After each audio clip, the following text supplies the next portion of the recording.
Mohon tenang hadirin sekalian. Sekarang kita ke calon presiden nomor urut 1. Maksud kami nomor urut 3, Bapak Ganjar Pranowo. Bertanya ke calon presiden nomor urut 1, Bapak Anies Baswedan. Waktu Pak Ganjar 1 menit dimulai saat Bapak berbicara. Pak Anies, lagi rame kita mau tanya soal bansos. Karena menurut saya bansos ini adalah kewajiban negara dan rakyat berhak mendapatkannya. Tapi kita punya problem. Karena banyak klaim yang diberikan seolah-olah ini bantuan orang per orang atau kelompok. Padahal kita masih punya. Ada data yang tidak valid, ada cara penyampaian yang tidak benar, ada protes yang kemudian tidak terverifikasi atau terrespon dengan baik. Ini yang menjadi pertanyaan saya kepada Pak Anies adalah, menurut Pak Anies kira-kira, bagaimana tata kelola bansos agar 1, tidak saling klaim, 2, bisa tepat sasaran, 3, tidak menimbulkan kecemburuan-kecemburuan, sehingga inilah satu harapan yang betul-betul bisa diterima oleh rakyat. Silakan. Masih ada waktu Bapak? Cukup. Kami persilakan calon presiden nomor urut 1, Bapak Anies Baswedan, menjawab pertanyaan yang disampaikan oleh calon presiden nomor urut 3, Bapak Ganjar Pranowo. Waktu Bapak Anies 2 menit dimulai saat Bapak berbicara. Ya, terima kasih Pak Ganjar. Pertama, kita harus menyadari bahwa yang disebut sebagai bansos adalah bantuan untuk si penerima, bukan bantuan untuk si pemberi. Karenanya, dia diberikan sesuai dengan kebutuhan si penerima. Kalau penerimanya membutuhkan bulan ini, ya diberi bulan ini. Kalau dibutuhkannya 3 bulan lagi, ya 3 bulan lagi. Tidak usah dirapel semuanya. Ya, dijadikan sebagai sesuai kebutuhan. Yang nomor 1, yang itulah yang disebut sebagai bansos tanpa pamrih. Kemudian yang kedua, pemberian bansos ini harus tepat sasaran. Artinya diberikan melalui pendataan yang baik, informasi data itu harus akurat, dan mekanisme pemberiannya melalui jalur birokrasi. Bukan dibagikan di pinggir jalan, tapi dibagikan langsung di lokasi menggunakan siapa menggunakan jalur birokrasi.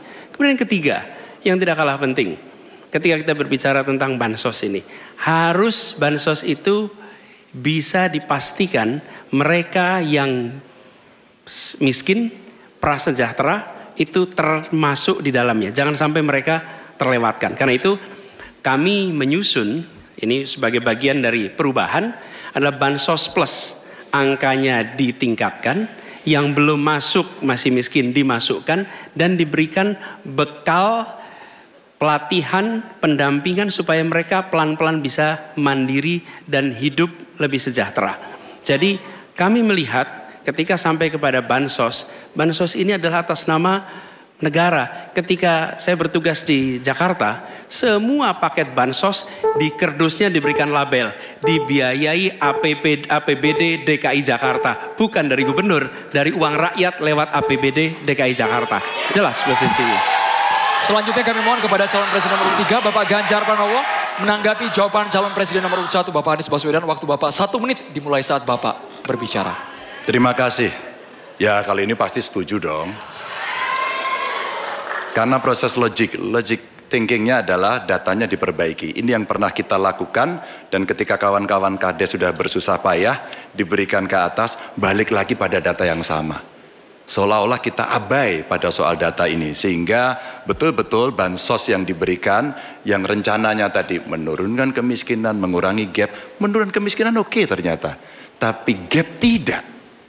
Berapapun besarnya, gapnya tetap tinggi. Ini menarik dan kami punya data yang kita bisa baca, dan tentu saja ini penting. Memang paradigma bansos, sekali lagi ini betul-betul hak rakyat. Tugas negara dan pemerintah adalah memastikan itu, bahwa ini adalah tepat sasaran dan tepat waktu. Tadi yang disampaikan betul. Dan kami berusul bantuannya ganti aja deh, bantuan kesra, karena tugas negara itu menciptakan keadilan sosial, bukan menciptakan bantuan sosial. Waktunya habis Bapak. Sekarang Bapak Anies Baswedan untuk langsung menanggapi jawaban dari Bapak Ganjar Pranowo. Waktu Bapak 1 menit dimulai saat Bapak berbicara. Mohon tenang hadirin sekalian. Ya, terima kasih Pak Ganjar. Dan yang dibutuhkan juga Pak Ganjar, kita harus mulai memikirkan opsi. bahwa bantuan itu bisa berbentuk cash transfer, mengurangi potensi korupsi dalam pengadaan barang. Karena kita tahu pengadaan bantuan sosial itu pada satu sisi memang membantu, sisi lain ini memberikan usaha pada justru usaha-usaha raksasa. Karena yang diisikan di situ adalah produk-produk dari perusahaan-perusahaan raksasa.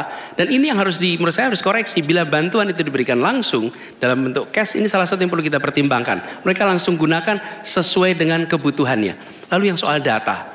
Data ini sesungguhnya bisa dikerjakan bersama-sama. Kami pernah lakukan di situ, pasti sama nih Pak Ganjar, berikan kepada RT, RW, mereka musyawarah mencocokkan siapa dalam daftar itu yang benar, siapa dalam daftar itu yang keliru. PKK, LMK, kemudian Karang Taruna, RT, RW, mereka bisa membantu. Datanya akurat, dananya dipakai sesuai kebutuhan. Makasih. Waktunya habis Bapak.